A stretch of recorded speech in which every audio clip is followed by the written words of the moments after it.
The Legend of Amaterasu.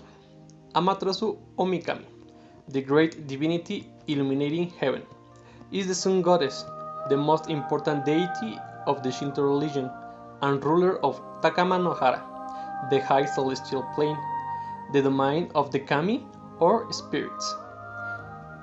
Amaterasu is the daughter of Izanami and Izanagi, who made their daughter ruler of the sky. When her father Izanagi escaped from his visit to the underworld, he had to perform a cleansing ritual in the river Woto, and it was then, from the god's left eye, that Amaterasu was born.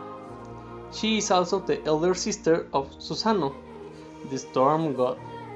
Amaterasu constantly quarreled with her mischievous younger brother, and finally, having enough, she exiled him from heaven.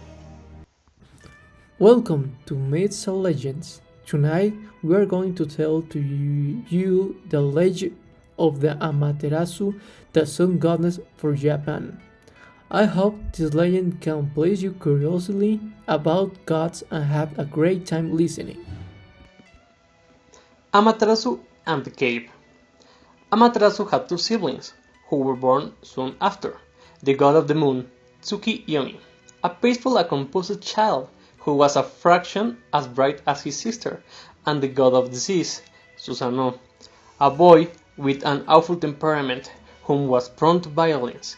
Susanoo's rage and love of wreaking havoc upon the ocean eventually led him to be demoted to god of the underworld, but that is a story for another day.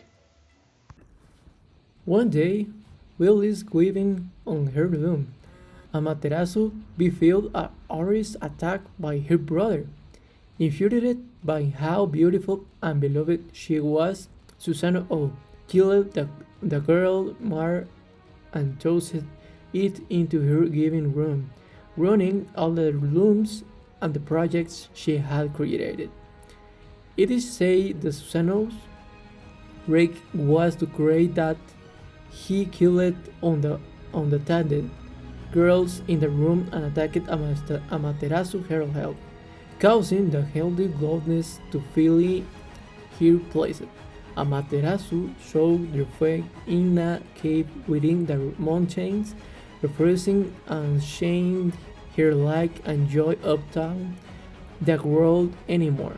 Slowly, the earth began to wane and die, causing the months to cover from the underworld and great their out chaos of the people, plants, and animals about in surface. Knowing the world was in the quiet in their state, the gods and goddesses assembled outside the cave and attempted to lure Amaterasu out to shine her light on the earth once more. After using string and beginning and playing Usumu, the goddess of light, created a cloudy plain. She places a large mirror facing Amaterasu's cave against a mirrored rock, hung hills from the trees, and began the dance around, urging the other gods and goddesses to do the same. Their festivals were as inducing to the sun goddess that she couldn't help but to ask what was happening outside, to which Osum replied, "We have found a new and much better sun goddess." This caused Amaterasu to peek out on the cave to see what the ruckus was about, and when she did, Amaterasu came shine to her on the reflection in the mirror. Hypnotized by her beauty, she left the cave. With a way we quickly sailing off on the giant rock to prevent her from hitting away once again, and soon found herself hymness to Amaterasu of her friends and family. Unable to continue to defraining for her misery, Amaterasu lay high to shine up the earth once more, and just quickly as they came, the demons and the space set up on the land recast on the underworld that with Susano, and he Earth was be dead the same line one more. What's really interesting to me is the way the gods save the day. In this story, by creative arts uses to take out the goddess from the cave, but another crucial point is wisdom. The importance of having a future, an elder who we trust as having wisdom to call on when faced with a sticky situation, and the democratic way of, the circle in which the wisdom is translated into action.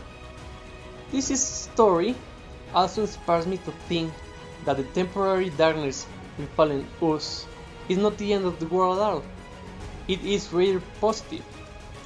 Let's face it, the world was less than ideal before the sun goddess went away, with someone needlessly being killed, crop falling, and fate smeared. Sounds familiar? When the sun goddess rambles, the gods are flaming with even more revenge. When war misses someone or something, one become more aware to blessing they are there. And that was all for today in Missing of Legends, people. I hope you like this history and so much I will see you next time in other episode of Missing and Legends.